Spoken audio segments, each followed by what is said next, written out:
เอาแล้วตกช้ำพี่น้องครับจะหมักบ่อสีนะสีอันที่ไม่ประดูไปขึ้นไปได้สิยอดเปลือกปอนไหนปะหิวขึ้นมาได้หิวได้อยู่ดิได้บ่ได้เอาใส่ไปจับตัวนั้นน่ะเบาดังๆอย่างนี้ได้ลงต้นกล้าเด้อเขาไงผมมีไม้ละเอาไม้พังเลยวะไม้มันตูดมันผิดพังเลยเอ้ยโอ้ประตูอยู่มาให้บอกว่านี่ยอดน้ำเบาเพิ่งพี่นายเนาะบ้านน้องต้นกล้านี่ขาส่งกระสางยังทันนี่เลยพี่นายเนาะแล้วซื้อทยอยซื้ออุปกรณ์ก่อนเนาะเปิดที่เปิดภาพมาอีกบ้านนี่ก็เนี่ยบ้านซองของน้องต้นกล้าเด้อพี่น้องเด้อเนาะเอาไปใช้เลยเสร็จเช้าบ่เนาะเอาไปสบายดีเด้อสบายดีเนาะโอ้ยเนาะมื้อนี้วันอาทิตย์ซ้ำด้วยไปขึ้นไอ้สิเจ้าขึ้นไปหับเอาอยู่เทิงไปได้สิย่อไปเอาเอาน่ะขึ้นไปนำเนาะต้องหน่อยพาน้องเป็นคัดไปเลยเนาะคัดเสาก่อนอยากให้มันงามได้เนาะเฮาได้เฮ็ดเฮาก็อยากมันงามเนาะไปได้เฮ็ดบ้านหลังนี้เสียเอ้ยเนาะสร้างนั่นสร้างนี่โอ้ลึแหละโอ้โดยสบายดีทั้งประตูโอ้ยเนาะสบายดีทั้งประตูนำเด้อเจ้าโดยเอาสิพาน้องเพิ่นขอเลขก่อนถูกอกเสาไปขึ้นไปได้สิยอดเปลือกปอนไหนปะหิวขึ้นมาได้หิวได้อยู่ดิได้บ่ได้เอาใส่ไปจับตัวนั้นน่ะ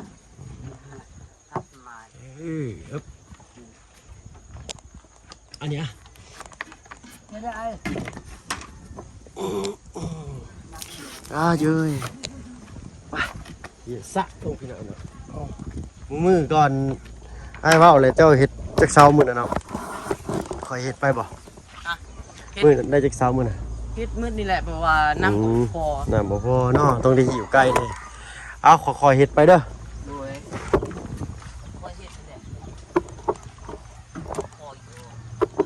มาไอ้สิพาจัดการเราได้บ้านเนี่ยกล่องอะไรเนาะบิดติงอย่างนี้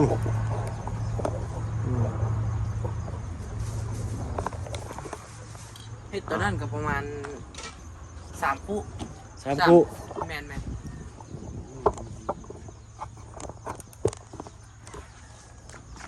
เอาไปเลยเนาะติ้งแห้งได้ปะลุงตกตุ่ลงนี่ฮักเลยเนาะใส่น้ำเย็นจะจ่อยน้ำบาดาลแม่นธรรมดาขอดื่ม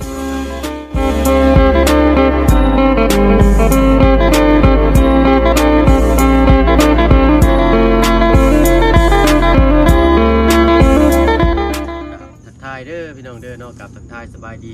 ผู้ใหญ่ใจดีและเอฟซีเบิร์ดทุกท่านที่เขามาหับมาชมช่องยูทูบบอกเพิ่นเคยหลายคือเก่าเนาะว่าอยู่ฝั่งไทยฝั่งลาวหรือว่าทั้งฝั่งต่างประเทศก็ยินดีต้อนรับเข้าสู่ช่องยูทูบบอกเพิ่นเคยหลายเช่นเคยพี่หน่อยเนาะวันนี้สิมาพาน้องตุ๊กก้าเพิ่นคัดเสาพี่หน่อยเนาะยันว่าเพิ่นตอกไม้ตีแป้นปอกพื้นฟ้าซะเลยมันสิคัดยากเนาะสิเปียกแม่นเอาตอนนี้เลยเนาะไปลงมือ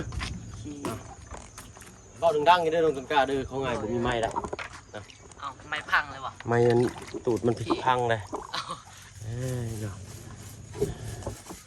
ซ้ำแล้วซ้ำอีกวัฒนาเพิ่งเฉพาะที่ซ้ำนี่เด้อพอดังๆก็ได้น้องเด้อ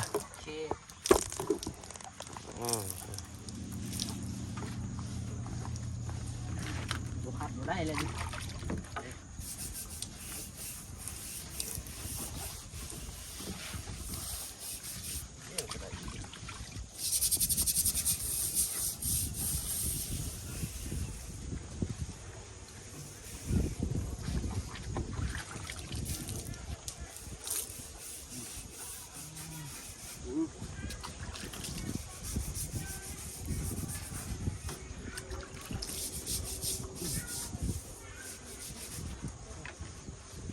ผมต้องหิวก็ได้เป็นตู้มันนักเนี่ยมือเดินไปชิ้นเลยแม่มันหนัก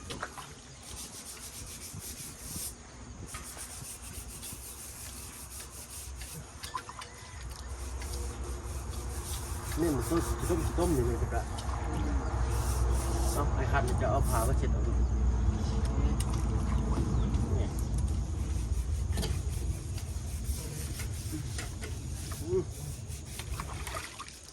เอ้ยยังโอ้ประตูเพิ่นอยู่มาให้บอกว่า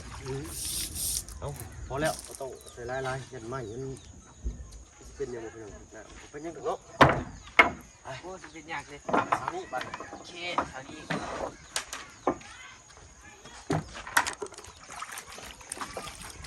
งามหน่อยเนาะพอดีมื้อนี้เด้อทางอ้ายสิเข้ามาแจ้งเจ้าตื่มอีกเนาะ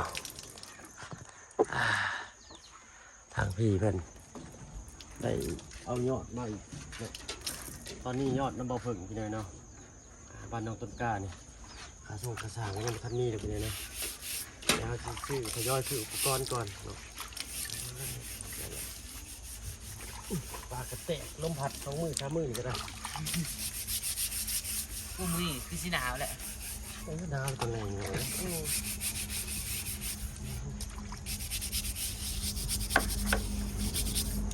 เนาะพอดีทางผู้เก่าผู้เดิมเพิ่นได้ส่งเงินมาซื้อสังกะสีจำนวนเงินกะ4 ล้านกับ100,000โอ้200,000พี่เลยเนาะเพราะว่าต้น200,000ลูกชิปเนาะ4 ล้านกับ200,000ลูกชิปเลยย่อยค่อยๆซื้อเอาเนาะจะได้ยินหรือบ่พี่หน่อยเนาะเปิดก่อนมันไกลเลยว่าไม่บ่มีเอาเดี๋ยวทางอ้ายเพิ่นได้ส่งงบมาอีก โดย เนาะ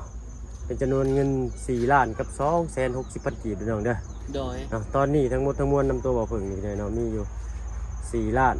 260,000 กีบเนาะสิไว้สั่งแผ่นอลูซิ่งเนาะหรือว่าสังกะสีนั่นแหละ โดย แล้วก็ทางอ้ายบุญคงเพิ่นมาแจ้งตื่มอีกเลยเป็นบ่ แจ้งเพิ่นว่าได้ไร แจ้งเอาก็ตั้งแต่ไอ้มานั่นแหละว่าตั้งแต่ไอ้มานั่นแหละบอกตั้งแต่นั่นแหละ ตัวเก่าอะนะเนาะทางอ้ายเพิ่นมีมาอีก1 ล้านกีบพี่น้องเนาะพอดีเป็น3 ล้านเอาไว้ติดค่าสร้างซะตัวนั้นเนาะ โดยเอากันอันนั้นแหละที่น้องบอกตั้งแต่เมื่อวานนี่บอกเมื่อวานนี้ เป็น3 ล้านเลย แม่น เห็นว่าเอาเนาะทางบ่าวบุญคงเพิ่นก็ยังบ่ทันว่างทางบ่าวเพิ่นก็บ่ได้เก็บภาพบรรยากาศค่ำพี่น้องเนาะเพราะว่ามีแต่งานไปนี่ทางบ่าวเพิ่น นางสีเทา มันโมอยากดิ้นลมไปเลยนะก็เลยบริทายมีแต่เข่าไปเลยก็เอาเงินให้ถ้าบุญคงเพิ่นเนาะกินทานน้ำตู้แม่เพิ่นเนาะชากินอะไรบ่เพิ่นก็ได้บ่เพิ่นก็มีบ่หลายแต่มีได้หลายอยู่บ่เพิ่นก็ได้หาได้ได้หลายเป็นคำนี้เลย แม่น นี่อยู่กินทุกมื้อนี่ก็ดีได้นี่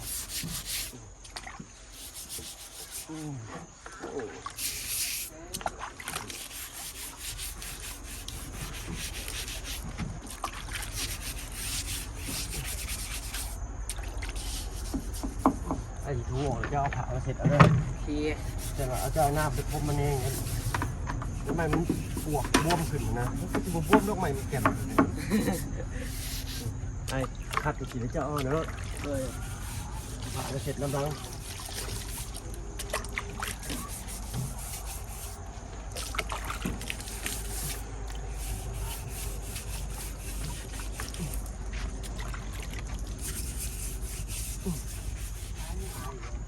มาแม่ประตูจะชิบะซอยน้ำอีกบ่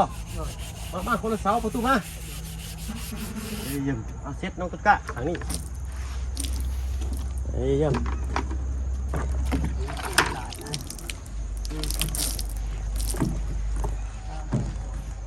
เสาสะอาดแล้วนี่เนาะ แม่นเสร็จเมื่อวานนี้เลยเนี่ย เอาจบทำประตูเพิ่นก็ลงมืออยู่ฝั่งนั่นไปหน่อยเนาะ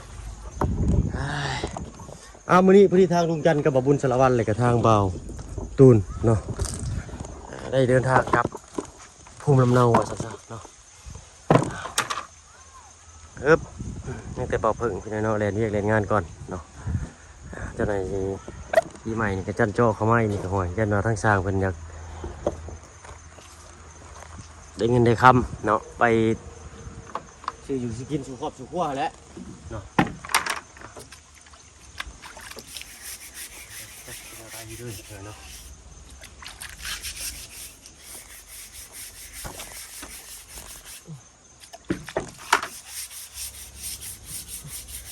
เพื่อนอ้ายไม่ได้มีที่ที่น้องกันตายดูมีตาไอ้ซอยเลยดิ เพราะว่าเนื้อบ้านก็จะเก็บยังไงขนาดนั้นหลายสิ่งหลายอย่างเหลือเกินจะอยู่น้ำลูกว่า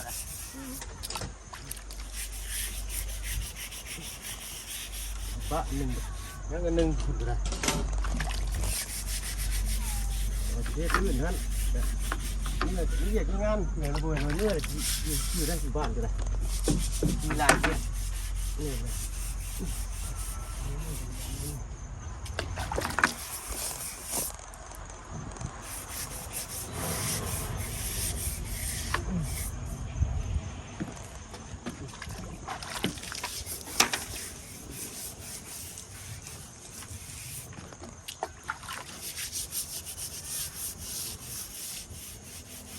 เอาแล้วตกช้ำพี่น้องครับฮาเราโอ้ยมือไม้อ่อนพี่น้องนะ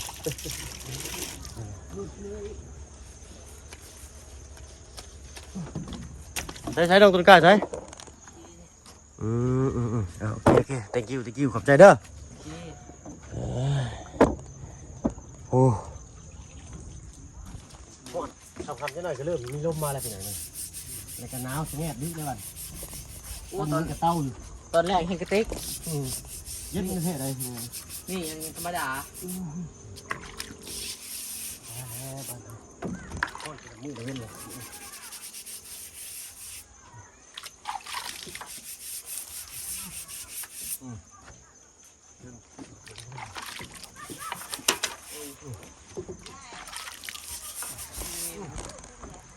เอาทูลองตุกกะอะไรเอาน้ำอีกบ่อนะโอ้คือสิพ่อเลยได้น้ำใช่อายะบ่มากะยะพ่อเลยแหละเอาไว้ใส่รถเด้อตัวเด้อเอามาเลยอ่ะเนาะเอาอายะเพิ่นจะช่วยเนาะเอาช่วยกันคนละไม้ละมือเอาจัดการน้องตุนกะไปนี่ผู้สาวเราผู้เด้อเฮ้ยสั่นว่า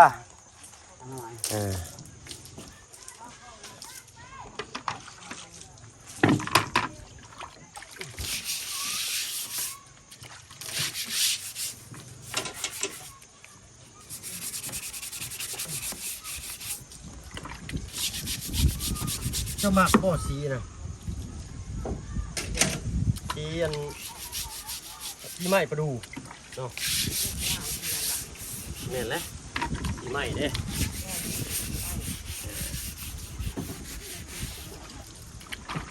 อะไรก็มีทางเสาโซ่พี่หน่อยเนาะทางง่ายเป็นว่าสีเห็ดเสาโซ่ลงไปอีกเนาะเอาไม้แปรอะไรกันเทปูนที่เป็นกระบอกกลมนะแล้วพอพี่ซีบอกมาเห็ดในแบบติดตั้งหนักงามเอารุ่นเบอร์กันอีกเลยเนาะ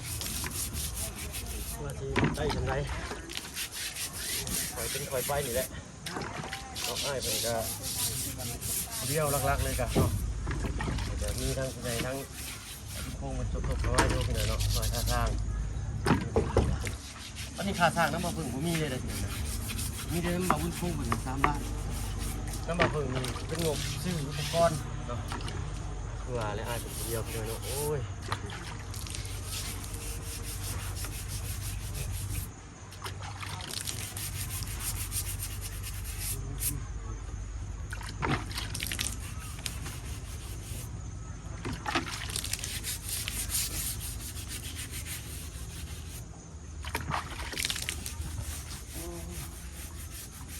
ต้องทาสีก่อนนะพี่น้องว่าจะมาขึ้นเห็ดมันจังเพื่อนนี่เพื่อนงานเรือท่าเลยนะงานท่าเลยเพื่อนเป็นผู้เป็นยังไงนะ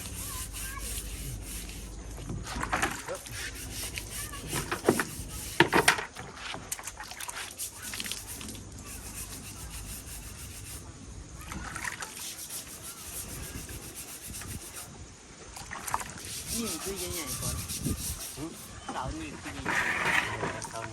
อ้วนตับเลยกัน ๆ ไปเลยยังก็บินกันเป็นไก่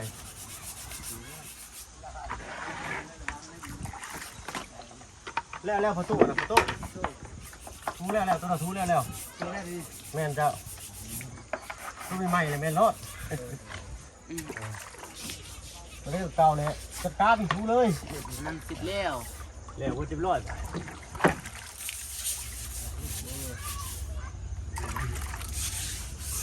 เป็นยากนะเรียกเขาจะเก็บนะระบบปากเป็นบ่อยวะ แมน ได้บริเก็บมีกันยากวัดจะเก็บเยอะมีกันยากนี่เอา มีสุดร้อยแล้ว ย่อยแล้วจะระบบเลยนะก็ไปยอดเลยเอาพอแล้วน้ำจนว่าไม่มันโบกมันบวมขึ้นเนาะ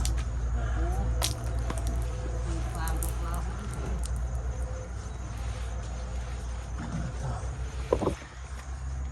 เอาเนาะสีเบิดเท่าไรดีเนาะสังกะสีมืออื่นมื้อนี้ทางอ้ายเขาไปเบิ่งสังกะสีอยู่ในบัดดงนั่นห้านที่ว่าซื้อประจำนะเพิ่นสีฟ้าเหลือน้อยเดียวหนึ่งเนาะ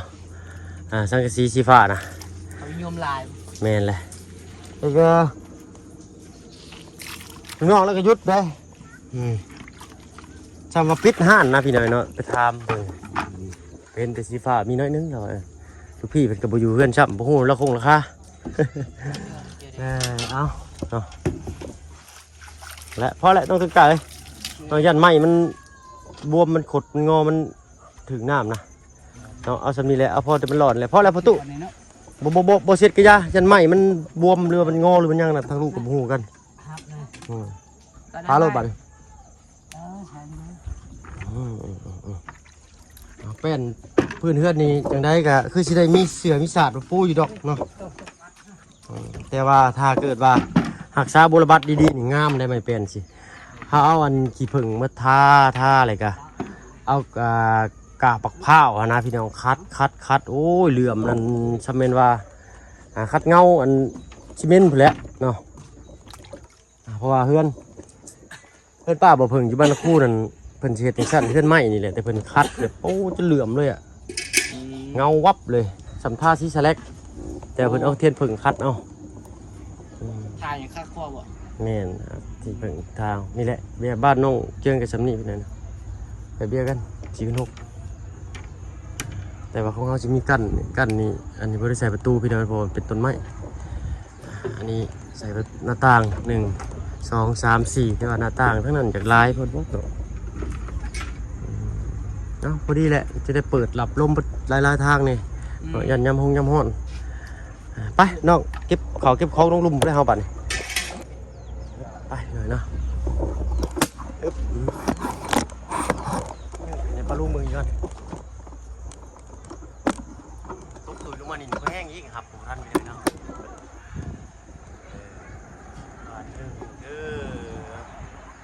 ผมราคาเป็นอะไรปลาลูกกูอยู่เท่าเงินแน่เบิ่งให้เด้อเนาะมันจะปูดอกได้ยังท่านตอกบ่เนาะ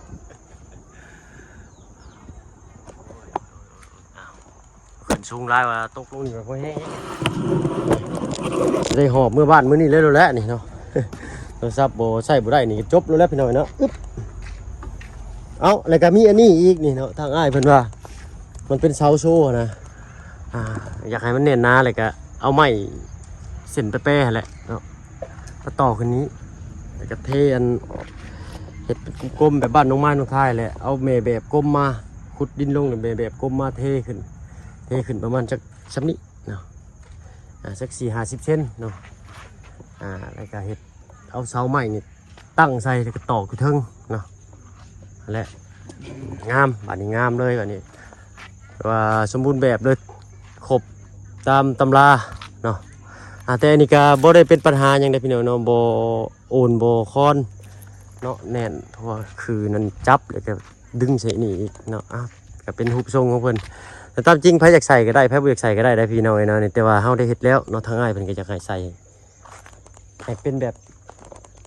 ให้มันครบสมบูรณ์เลยนะเนาะโอ้ยกดไหลยอดเด้อบัดนี้เด้อเนาะ สบมาโควีพี่น้อยเนาะ แซ่บอีก เห็นมันแสบแต่มันอ่อนกดไหลย้อนมาโอ้ แซ่บเกาะเลยนะ แม่นเลยแสบกระเพาะทรมานเลยพี่น้อยเนาะตายบัด กินเผ็ดบ่ได้แล้ว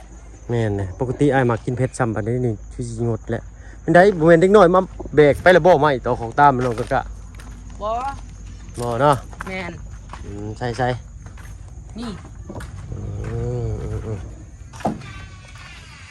ตื่นเช้ามากก็นับบ่จักยามมันเสียเอาพี่น้อยเนาะ ย่างเลยนี่มันเสีย เอาผมใช้หลักกับพี่น้อยเนาะหลักนี่ก็พิษสิ่งพิษทำเพิ่นได้หลักเล็กขโมยน้อยนี่พี่น้อยเนาะโอ้ท่านน่ะเพิ่นก็สร้างคือกันเนาะ โอ้ยเดือดละ เอาถ้าฟังหน้าก็จะเริ่มไปมื้อหน้าแหละพี่น้อยเนาะทวีปนี่ก็ได้เนาะตอนนี้เพิ่นกำลังปลูกสร้างถนนหนทางใหม่เป็นเศษด่านเก็บเงินบาท4ด่านเพื่อสิมาฮอดเซโปนไผมีรถขี่เที่ยวทางเรียบร้อยพี่น้อยเนาะโดนเก็บเงินเนาะถ้าบ่พึ่งคือสิบ่ได้รู้จักขึ้นมาแล้วบาดนี้พี่น้อยเนาะเอาก็สิลงคลิปหน่อยลงเนาะหรือว่าในใดก็รุ่นเบิ่งกันอีกพี่น้อยเนาะก็ว่าแล้วบางทีก็เสียงเอาขึ้นมาบางทีก็ปาไว้อยู่บ้านเนาะ ไอ้กระติกรถดัดแปลง มาจังซี่เด้เขาก็จะเขียนได้เขาสิซื้อใส่อันเดิมมันก็แพงช่ำบาดนี้ อู้แม่น ก็เลยเอ้าเพิ่นชื่อมาแบบนี้ขี่แบบนี้เลยมีขี่ไปก่อน ขอดาวตำรวจมากเลย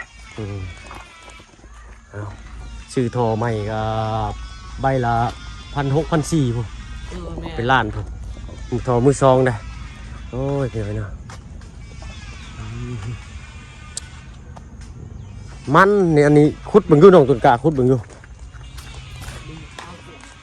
เป็นอะไรขุดแต่ปลาลูกเบิ่งกันใส่เป็นคือว่าอันปลูกมันเนาะบ่ได้เห็นแต่เฮิงได้พี่น้องต้นมันอันมันแก้วบ้านเฮาเอิ้นมันแก้วเด้อ เขาขุดมันแล้ว ตัวมันแก้วมันอีสังก็อยู่ฝั่งไทยเอิ้นบ้านเฮาเอิ้นมันแก้วเนาะมันม่วงมันแก้วทั้งมันเผาบ้านเฮานั่นทั้งฝั่งไทยเพิ่นสิเอิ้นมันแก้วแต่นี่บ้านเฮาเอิ้นมันแก้วได้เป็นอะไรมันต้องขุดบนใดเนาะอ้ายก็ลืมเลยแต่โดนเลยหาขั้วอันบ่ หาครัวมันก่อน เอา อู้ นี่น้อยสำนี้นี่ใช้ลองขุดบนยุทธน้องต้นกล้าน้อยอยากเห็นแบบจะอีเลยนะใช้นี่บ่ ยึดนี่ นี่เหม็นบ่เหม็นนี่ ขุดมันแล้วดึงน้อยขุด ใช้หาขุดดู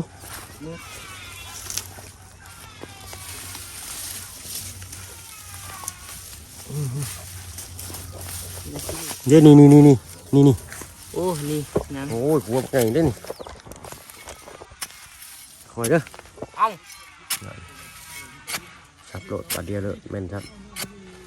โอ้หัวน้อยๆหนึ่งเนาะ แม่นผมน้อย ใช่หัวใหญ่อยู่แต่มันเป็นหัวเดียวโอ้ดูแมงอย่างนี้ดิ มันแม่งแล้ว เทียเสียมเนาะก็กินได้อยู่สำนี่ กินได้อยู่ เอาไปมุก โดยเด้อกินมันน้อยๆใหญ่ เนี่ยนี่ นี่เขาเห็นแล้วนี่เขาเอา มันน้อยดิใส่บัตรอะไร บึ้งนี่แหละ เดี๋ยวนี่กดลงไปอีกนะทุกท่านนี่ฉะเบิ้งใหญ่นี่ ใหญ่ปุ่น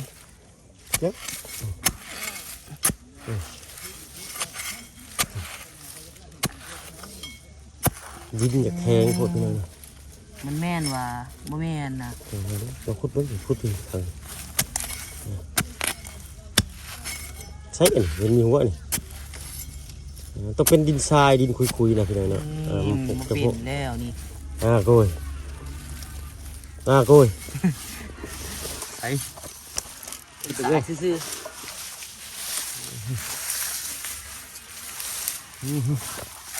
ใส่บัตรนี่โอ้โหคือสิบุมีเลยเราต้องการคือสิบุได้เบิ่งเลยแหละไปเบิ่งเธอตลาดดีกว่าทางนี้ได้ใช่ โอ้ยเพิ่นนำคุดจนเบิดเลยพี่น้อยเนาะ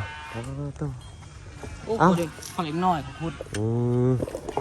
เอ๊ะได้พอได้มุกแล้วมื้อแรงนั่งพิงไพ่ไปนำมุกไปนำเด้อ โดย เอาอายไปทางอื่นก่อนชนะเด้อ โด เนาะ ย พอกันคลิปหน้าเนาะอย่าลืมได้ โดย อันนั้นเด้ยอดเงินนำทางอ้ายนั้นเนาะถ้าว่ามีทางทีมงานเข้ามาเนาะเพิ่นถามว่ามีงบเท่าไหร่เนาะ4,260,000 กีบเด้อ โดย เนาะแล้วก็ทางอันไอ้บุญคงเนาะทางผู้ใหญ่ใจดีทางไอ้บุญคงเพิ่นสมทบมาอีกก็3 ล้านกีบเนาะน่าสิไว้เป็นค่าสร้างเลยพี่น้อยเนาะเพราะว่าตอนนี้ค่าสร้างยังบ่ทันมีเลยเนาะงบที่ว่ามีนำทั้งหมดตอนนี้นำบ่เพิ่งนี่มีอยู่4,260,000 กีบเด้อพี่น้อยเอารุ่นเบิ่งกันต่อไปพี่น้อยเนาะสิได้ฮอดไซส์ฮอดค่าใดเอาคันว่าสิเก็บโฮมให้มันได้บาทเดียวเลยนั่นก็คือสิโอ้ยพี่น้อยเนาะคือสิบ่มีบ่อนอยู่และทั้งพอตู้แม่ตู้เพิ่นก็ได้จังได๋ก็เป็นกำลังเชียร์แรงใจให้ทางบ่เพิ่งเคยลานำเด้อพี่น้อยเนาะเคสแรกแหกมานหรือจังใดเนาะฝากกดไลค์กดแชร์เนาะที่สำคัญก็คือบ่ความโฆษณาพี่น้อยเนาะเพื่อสิเป็นรายได้ให้ทางทีมงานเฮาพี่น้อยเนาะขอบคุณพี่น้อยเนาะอยู่ดีมีแฮงเบิดสุผู้ทุกคนที่เข้ามาหามาชมช่อง YouTube บ่เพิ่งเคยลาคือเก่าเนาะพบกันคลิปหน้าคลิปนี้ไปแล้วพี่น้องสบายดีจ้ะไป